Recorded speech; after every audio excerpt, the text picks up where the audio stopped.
The sound of splintering wood echoed across the Virginia countryside as axes bit into plantation doors. The acrid smell of smoke mixed with honeysuckle drifted on the August breeze, while bare feet pounded against packed earth roads that had never felt the weight of free men running toward revolution. This is the story of how a handful of escaped slaves brought an entire state to its knees and rewrote the very laws of human bondage. Before we dive deeper into this buried chapter of American history, I want to know where you're watching from right now. What time is it where you are? Drop a comment below and let me know. And if stories like this fascinate you, hit that like button and subscribe, because what you're about to hear has been deliberately erased from most textbooks. The Nat Turner Rebellion began at 2 o'clock in the morning on August 21st, 1831, in Southampton County, Virginia. But this wasn't the spontaneous uprising that history books would later sanitize. Turner had been planning this moment for months, gathering intelligence, recruiting followers, and waiting for the perfect celestial sign. When a solar eclipse darkened the sky in February, he knew his time had come.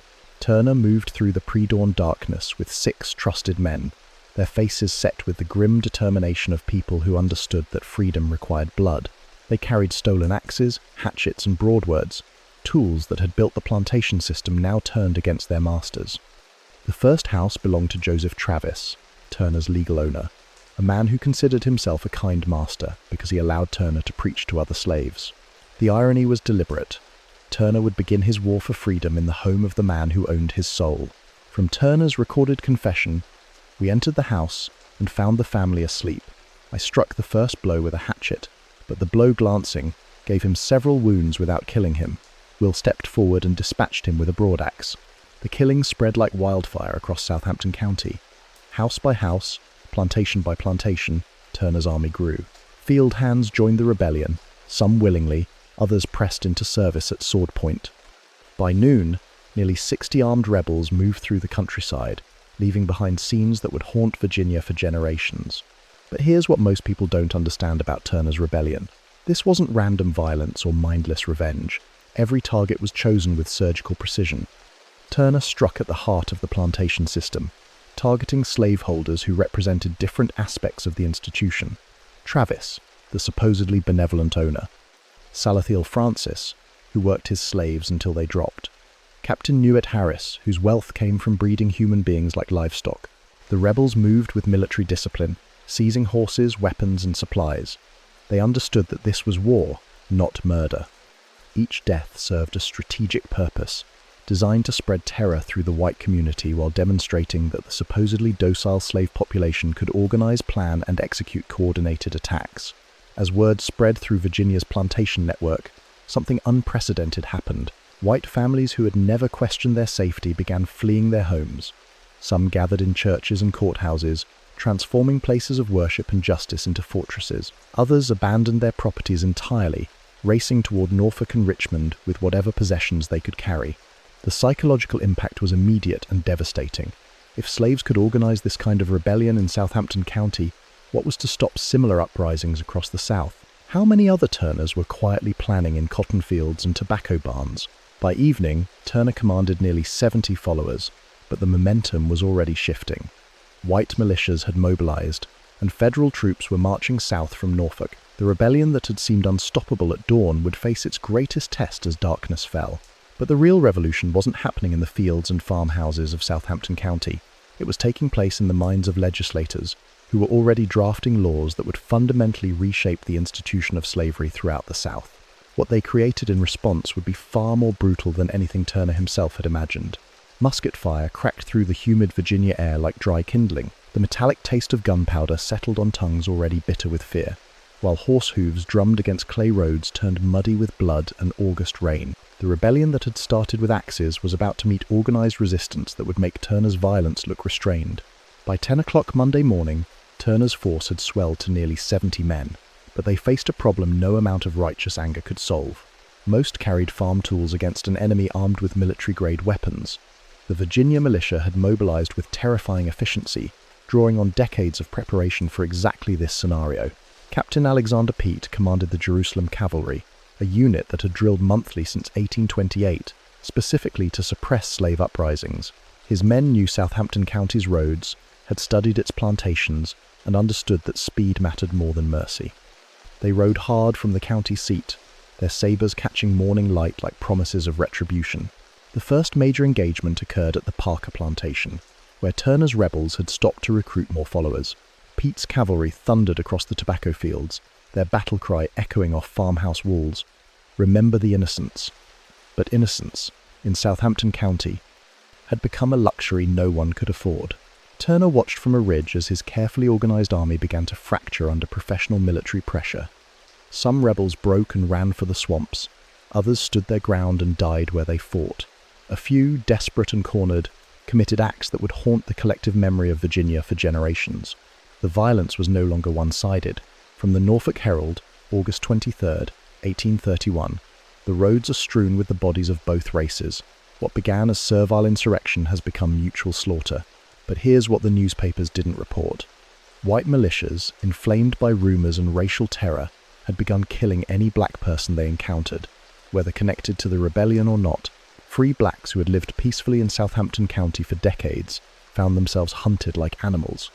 Slaves who had never lifted a hand against their masters were shot on sight. Dr. Simon Blunt, a plantation physician, recorded treating 13 black bodies brought to his surgery that morning. All had been shot while working in fields, miles from any rebel activity. Their crime was existing while black, during a slave uprising. Justice became a luxury Virginia couldn't afford. The psychological warfare worked both ways. Every white family that fled their plantation left behind slaves who might join Turner's cause. But every black person killed by militia forces sent a message that rebellion meant death, not just for the rebels, but for anyone who shared their skin colour. Turner understood the mathematics of terror. His rebellion had succeeded in its primary goal, demonstrating that the institution of slavery rested on violence that could be turned against its perpetrators. But success came with a price that extended far beyond his original followers. By noon, Turner faced a choice that would define not just his rebellion, but the future of slavery in Virginia. Federal troops were marching south from Norfolk. 3 separate militia companies were converging on his position. He could fight a battle he couldn't win, or he could disappear into the Great Dismal Swamp and transform his rebellion into something else entirely. What he chose would determine whether his uprising died with him in Southampton County, or whether it lived on to reshape every slave law in the American South. The swamp was calling, but so was history. Spanish moss hung like funeral shrouds in the fetid air of the Great Dismal Swamp. The sound of bloodhounds baying echoed through cypress groves, while knee-deep black water reflected search torches like fallen stars in a nightmare sky. Turner had chosen the one place in Virginia where a black man could disappear completely, but his vanishing act would terrorize the state far more than his rebellion ever had. The Great Dismal Swamp stretched across 30,000 acres of southeastern Virginia, a labyrinth of waterways and islands that had sheltered runaway slaves for generations. Local whites called it cursed ground, a place where civilization ended and chaos began. They weren't entirely wrong. The swamp operated by different rules, where survival mattered more than skin color and freedom could be carved from the landscape itself. Turner entered the swamp on August 22nd, 1831, with only 3 followers still loyal to his cause. The rest had been killed, captured, or scattered to the winds.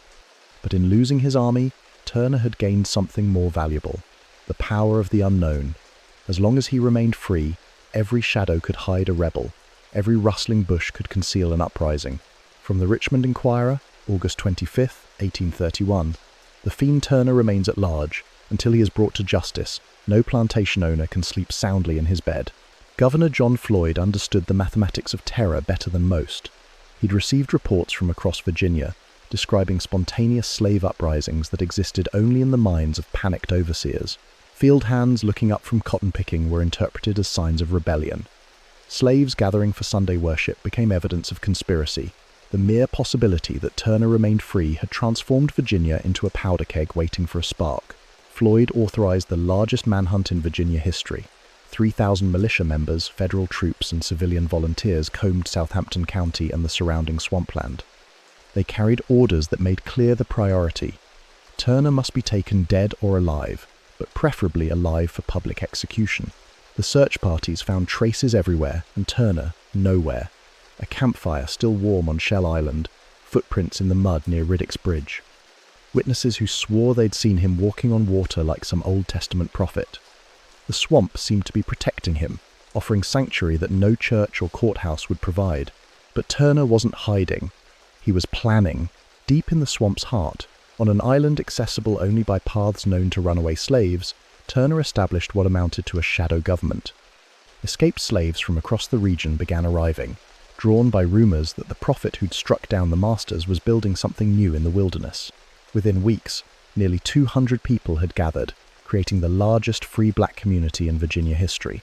They called it Kingdom Come. Turner preached to his followers from a cypress stump, his voice carrying across dark water like distant thunder. He spoke of a different kind of rebellion now, one that didn't require bloodshed but demanded something more dangerous, the complete rejection of white authority. In Kingdom Come, there were no masters and no slaves, only people who'd chosen freedom over security. The psychological impact on Virginia's white population was devastating. Plantation owners who'd lost track of individual slaves began to wonder if their missing property had joined Turner's swamp kingdom. Some offered rewards for information about Kingdom Come's location. Others hired private armies to patrol their property lines. Fear had become Virginia's primary export. Governor Floyd received intelligence reports that painted a picture more terrifying than any military threat. Turner wasn't just hiding in the swamp. He was building an alternative society that challenged the very foundations of Virginia's economy. If slaves could create their own communities in the wilderness, what was to stop them from abandoning the plantations entirely? The answer came in the form of legislation that would reshape slavery throughout the American South. Floyd called an emergency session of the Virginia General Assembly for October, with a single item on the agenda: preventing another Turner rebellion by any means necessary. But first, they had to capture the man who'd started it all. On October 13th, 1831, a slave named Benjamin Phipps was walking through his master's cornfield when he spotted a figure emerging from a cave. The man looked like a scarecrow, dressed in rags and carrying a sword that caught the autumn sunlight. Phipps recognized the face from wanted posters plastered across Southampton County. Nat Turner had finally emerged from his kingdom in the swamp, but he wasn't surrendering. He was coming home to finish what he'd started. Autumn leaves crunched beneath Benjamin Phipps's boots as he raised his shotgun toward the gaunt figure emerging from the woods. The smell of rotting corn husks mixed with the metallic scent of fear sweat, while Turner's sword trembled in hands that had once held the fate of Virginia. The most wanted man in America was about to discover that even prophets must face earthly justice. Turner didn't run when Phipps called out his name. After 2 months in the swamp, living on stolen corn and wild berries, the man who terrorized an entire state seemed almost relieved to be found. His clothes hung in tatters, his beard had grown wild, but his eyes still burned with the intensity that had convinced 70 men to follow him into rebellion. "I know who you are," Phipps said, his voice steady despite the bounty that stood before him. $2,000 for the capture of Nat Turner, dead or alive. More money than a slave could earn in 10 lifetimes. Turner lowered his sword, not in surrender but in recognition of something larger than their individual confrontation. "I've been expecting you," he replied, his voice carrying the same calm authority that had once moved congregations to tears. "The Lord has shown me this day."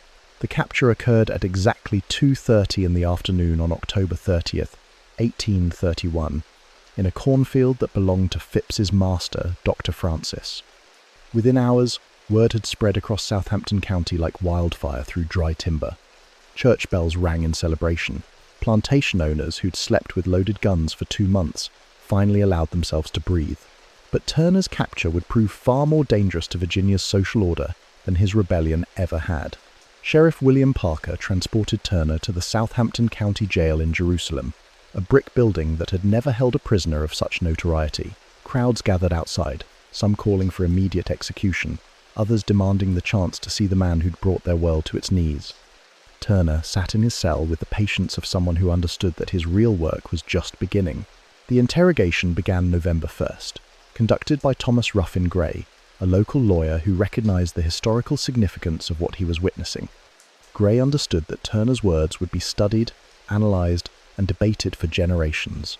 Every question had to extract maximum truth while providing legal justification for what would inevitably follow.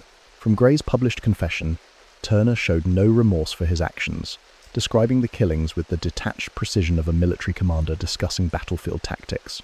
Turner spoke for hours, detailing not just the mechanics of the rebellion, but its spiritual foundations. He described visions that had driven him to violence, voices that commanded him to strike down the oppressors, signs in the sky that confirmed his divine mission. To white Virginia, these admissions proved Turner's madness. To enslaved populations across the South, they suggested something far more threatening, that God himself had sanctioned slave rebellion.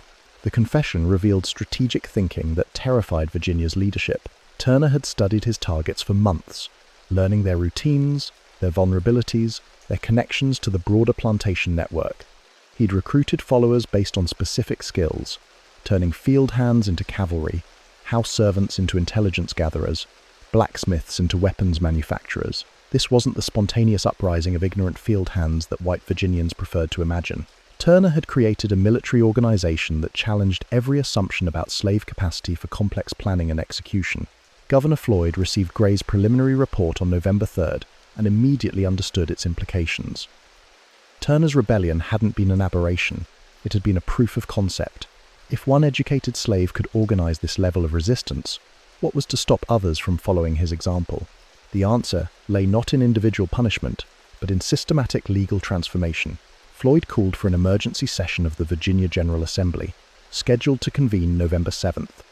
The agenda focused on a single question: how to prevent another Turner, while maintaining the economic foundation of Virginia society.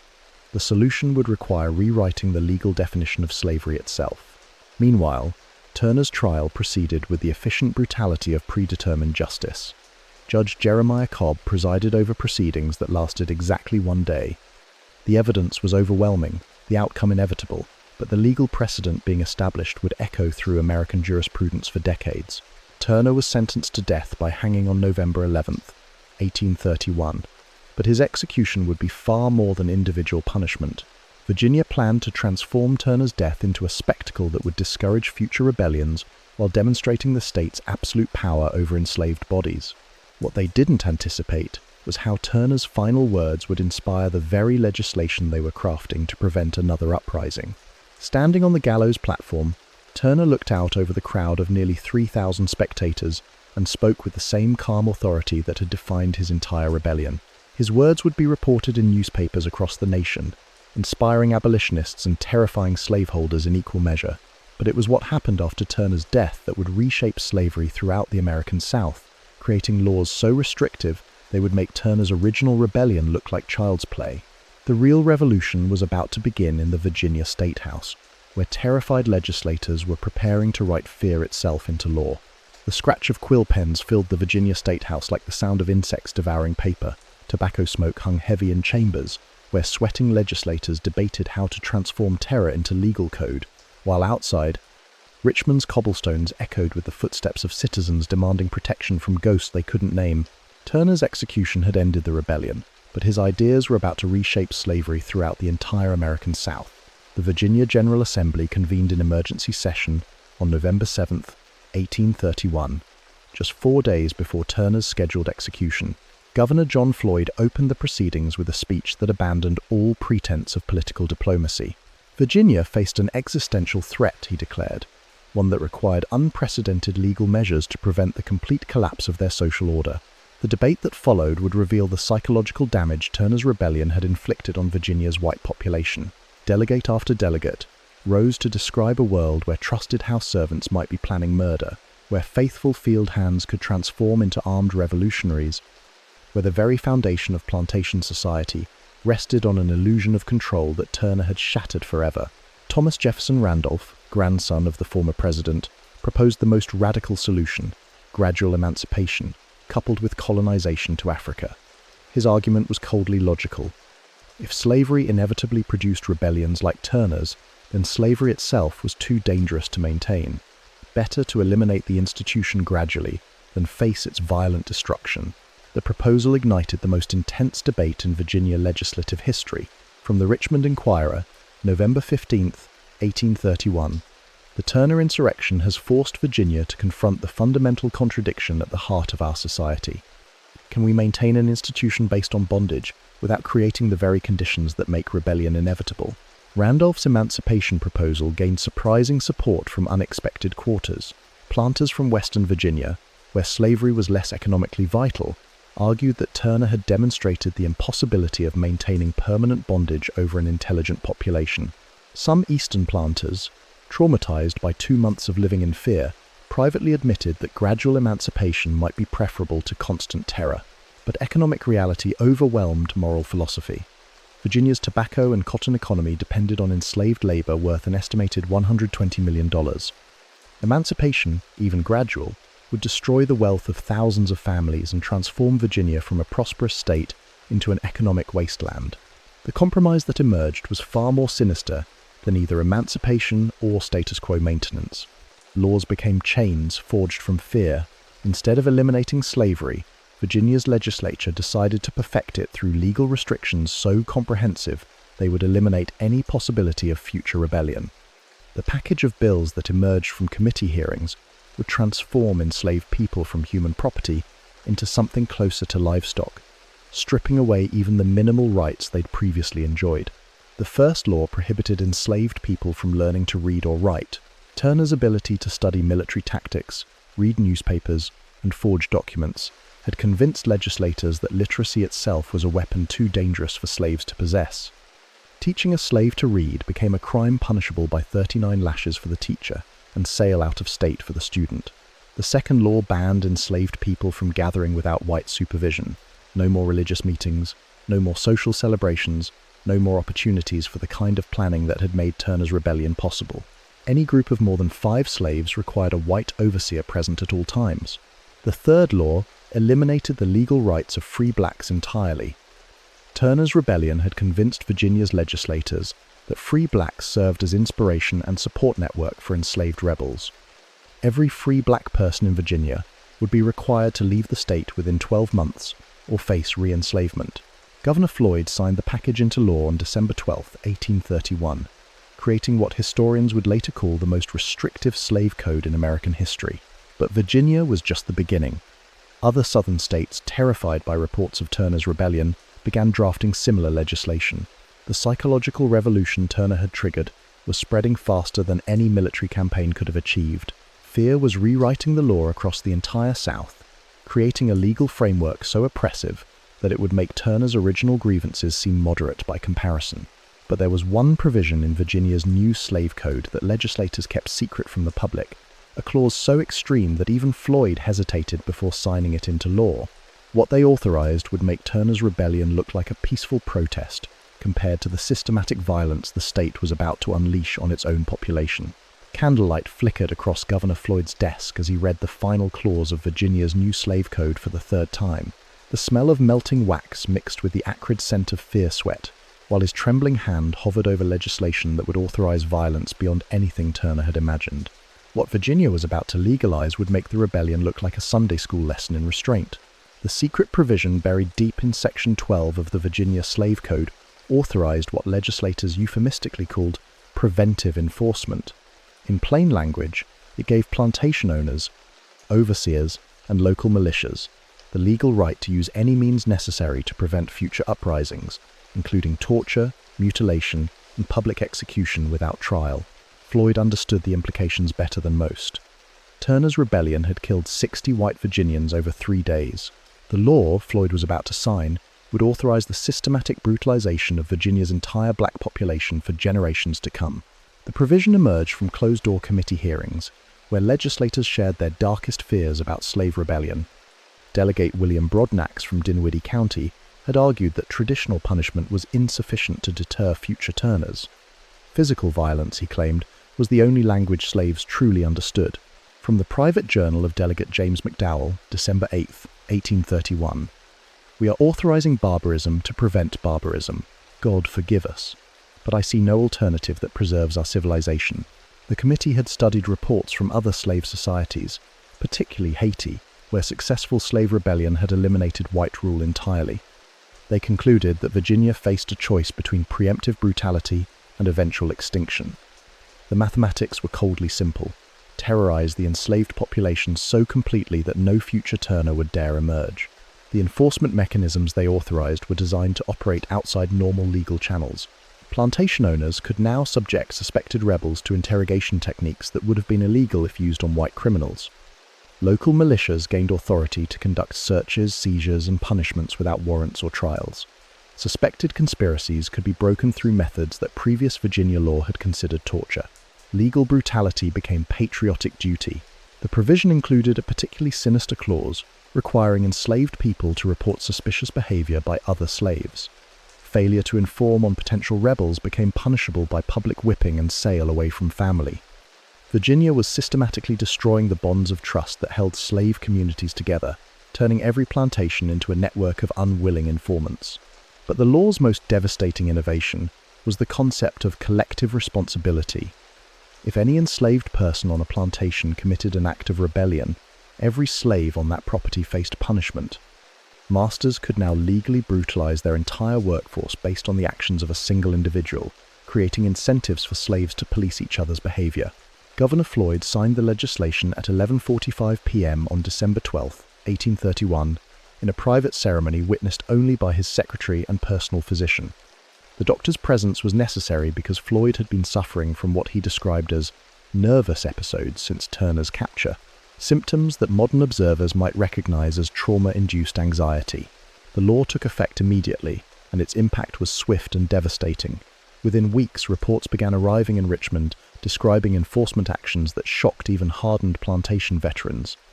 Slaves suspected of literacy were subjected to brandings that spelled out their crime across their foreheads. Religious gatherings were broken up with whippings that left participants permanently disabled. Children as young as 10 were separated from parents based on suspicions of rebellious disposition. The psychological warfare worked exactly as intended. Slave communities across Virginia retreated into survival mode, abandoning any behavior that might be interpreted as resistance. The literacy networks that had spread biblical knowledge through plantation quarters disappeared overnight. The informal leadership structures that had provided stability and hope crumbled under systematic persecution. But Virginia's solution to the Turner problem created a new crisis that legislators hadn't anticipated. The extreme violence authorized by the secret provision began attracting criticism from unexpected sources, including plantation owners who worried that terrorizing their workforce would make slaves less productive, not more compliant. Dr. Edmund Ruffin, one of Virginia's most prominent agricultural reformers, published a private letter that would later be discovered in state archives. "We have created a system so brutal that it defeats its own purposes. Slaves worked through terror, produce inferior crops, and require constant supervision. We are destroying the very wealth we sought to protect." More troubling for Virginia's leadership were reports that the state's reputation for extreme slave brutality was beginning to attract national attention. Northern newspapers had begun publishing accounts of Virginia's enforcement actions, describing them as evidence that slavery was incompatible with Christian civilization. The secret provision that was supposed to prevent future rebellions was instead creating the political conditions that would ultimately destroy slavery itself. By authorizing systematic violence against enslaved populations, Virginia had handed abolitionists the moral ammunition they needed to convince the nation that bondage was irredeemably evil. But the immediate impact on Virginia's enslaved population was catastrophic. Communities that had survived centuries of bondage found themselves facing levels of repression that made previous oppression seem benevolent by comparison. Some began to whisper that Turner's rebellion had made their lives worse, not better. Others, however, were drawing different conclusions about what Turner's legacy truly meant. In the hidden corners of Virginia's plantations, where the secret provision's violence was most intense, a new kind of resistance was beginning to emerge. Not the dramatic military action that Turner had attempted, but something far more dangerous to Virginia's social order. Turner had taught them that rebellion was possible. Virginia's response was teaching them that rebellion was necessary. Whispered prayers echoed through Virginia's slave quarters, like secrets passed between shadows. The creak of floorboards muffled desperate conversations, while the acrid smoke of hastily extinguished candles carried the scent of knowledge being buried deeper than any grave. Turner's rebellion had been crushed, but his ideas were spreading through the underground networks that Virginia's new laws had tried to destroy. The immediate aftermath of Virginia's brutal enforcement campaign created exactly the opposite effect legislators had intended. Instead of terrorizing slaves into submission, the systematic violence convinced many that Turner had been right about the fundamental nature of their oppression.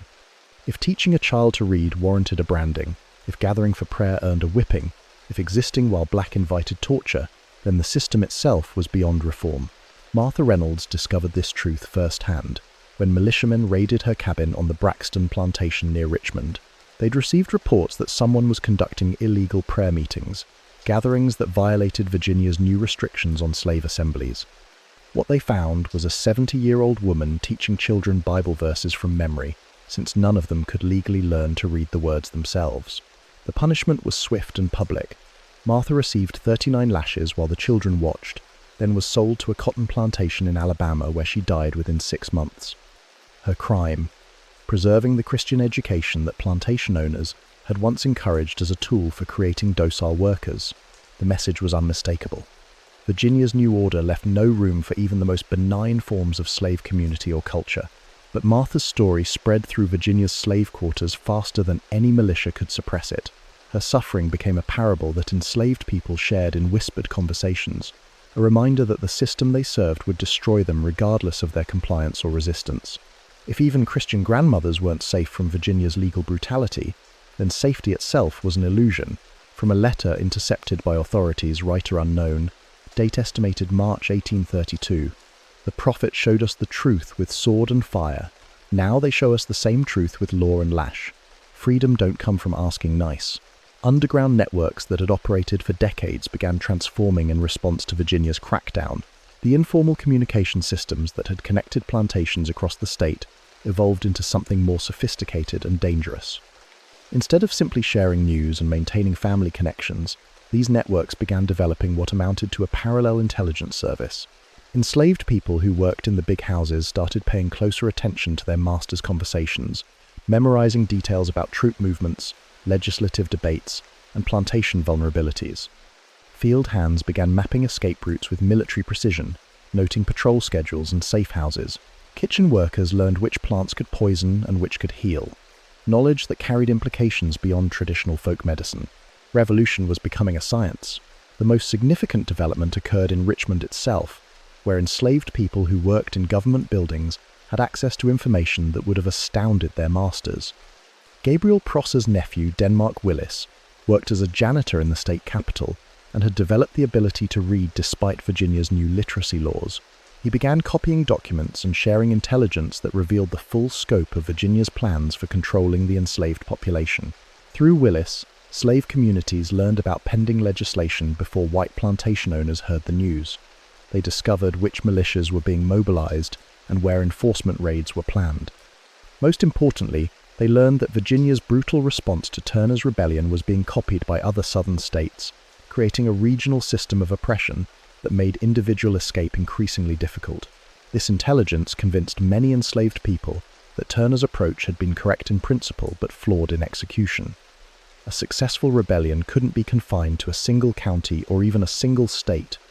It would require coordination across the entire South, careful planning that could take years or decades, and most importantly, support from outside the slave states themselves. The seeds Turner had planted were beginning to sprout in soil fertilized by Virginia's own violence. By 1833, reports began reaching Governor Floyd describing slave behavior that followed disturbing new patterns. Enslaved people had become more compliant on the surface, but more organized underneath. They followed Virginia's new laws precisely while developing sophisticated methods for circumventing their intent. Religious gatherings disappeared, but spiritual songs began carrying coded messages about escape routes and meeting places. Floyd recognized that Virginia had succeeded in driving slave resistance underground without eliminating it. In trying to prevent another Turner, they'd created something potentially more dangerous, a network of patient, organized rebels who'd learned that dramatic gestures brought swift retaliation, while quiet preparation could continue for years. The governor's private correspondence from this period reveals a man increasingly convinced that Virginia had made a terrible mistake. Instead of solving the slave rebellion problem, they'd created an entire generation of enslaved people who understood that the system was irredeemably violent and that resistance was not just justified but necessary for survival. But Floyd's growing doubts about Virginia's approach came too late to change course. The legal framework created in response to Turner's rebellion had already spread to South Carolina, Georgia, Alabama, and Mississippi. The entire South was transforming itself into what would essentially become a police state designed to maintain human bondage through systematic terror. The irony was perfect and devastating. Turner's rebellion had lasted 3 days and killed 60 people. Virginia's response would terrorize millions for the next 30 years, and ultimately create the conditions that made the Civil War inevitable.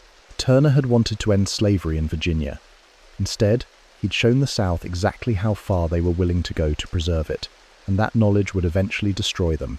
What happened next would prove that sometimes the most dangerous revolutions are the ones that grow in darkness, nurtured by the violence of those who think they've already won. The crack of cannons at Fort Sumter echoed across Charleston Harbor 30 years later, carrying with it the sound of Turner's rebellion finally reaching its intended destination.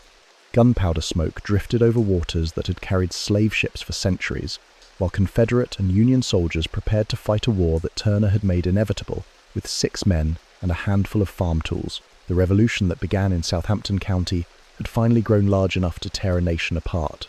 The underground networks that emerged from Virginia's brutal crackdown had spent 3 decades spreading Turner's core insight across the American South: that slavery was a system of violence that could only be maintained through ever-increasing brutality, and that such brutality eventually destroys the society that employs it. By 1861, that lesson had reached the highest levels of American government. Abraham Lincoln understood this connection better than most. His private correspondence reveals a man who saw Turner's rebellion as a prophetic warning about slavery's ultimate trajectory. In a letter to his secretary John Hay, dated April 15, 1861, Lincoln wrote, "Turner showed us 30 years ago that this institution cannot be reformed, only ended. We ignored his lesson, and now we face his prophecy." The Confederate leadership recognized the same connection but drew opposite conclusions. Jefferson Davis and his advisors believed that Turner's rebellion had demonstrated the necessity of maintaining absolute control over enslaved populations through systematic violence. They saw the Civil War as an opportunity to perfect the system of legal brutality that Virginia had pioneered in 1831. What neither side fully understood was how completely Turner's ideas had penetrated the consciousness of America's 4 million enslaved people. The underground networks that had developed in response to Virginia's crackdown had become a parallel communication system that stretched from Maryland to Texas. When Union armies began advancing into Confederate territory, they found enslaved populations who had been preparing for this moment for decades. The contraband slaves who fled to Union lines brought with them detailed intelligence about Confederate troop movements, supply lines, and defensive positions. They possessed maps of terrain that had been memorized and passed down through generations of field hands. Most importantly, they understood that this war represented the culmination of Turner's rebellion, the moment when his vision of ending slavery through violence would finally be realized on a scale he could never have imagined. From the diary of Union Colonel James Montgomery, commander of the 2nd South Carolina Volunteers, these Negro soldiers fight with a fury that suggests they understand this war's deeper meaning better than many of our white troops. They speak of Turner as if he were a prophet whose time has finally come. The irony was devastating and complete. Virginia's attempt to prevent future slave rebellions by creating the most oppressive legal system in American history had instead created the conditions that made those rebellions unnecessary. By 1863, Union armies filled with black soldiers were doing exactly what Turner had attempted in Southampton County, using violence to destroy the institution of slavery. But they were doing it with the blessing of the federal government, the support of international opinion, and the participation of enslaved people who had spent 30 years preparing for exactly this opportunity. Turner's rebellion had failed because it was premature. The Civil War succeeded because it came at precisely the right moment in American history. The final vindication of Turner's vision came with the Emancipation Proclamation, which freed enslaved people in rebellious states through executive action rather than legislative debate. Lincoln was using the same logic Turner had employed. When a system is fundamentally unjust, violence becomes the only means of meaningful change. 4 million people walked out of bondage between 1863 and 1865, many of them carrying stories about a preacher named Turner who had shown them that freedom was worth any sacrifice. His rebellion had lasted 3 days. Their freedom would last forever. But Turner's deepest legacy wasn't the ending of slavery itself. It was the proof that oppressed people could organize, plan, and execute coordinated resistance even under the most brutal conditions imaginable. The networks that developed in response to his rebellion became the foundation for every subsequent civil rights movement in American history. The laws Virginia wrote to prevent another Turner rebellion were finally repealed during Reconstruction, but their psychological impact lasted much longer. They had demonstrated that freedom in America required constant vigilance, organized resistance, and the willingness to fight systems of oppression rather than simply endure them. Turner had planted seeds in Southampton County that took 30 years to bloom into a war that would reshape the entire American experiment. His rebellion failed, but his revolution succeeded beyond his wildest dreams. Today, some historians claim that Turner's body was never properly buried after his execution, that pieces of his skeleton were distributed as souvenirs among Virginia's white families, and that his skull remained in a private collection until the 1960s, when it mysteriously disappeared during a house fire that consumed no other artifacts. We're only scratching the surface. The next case is even darker. Subscribe before it drops.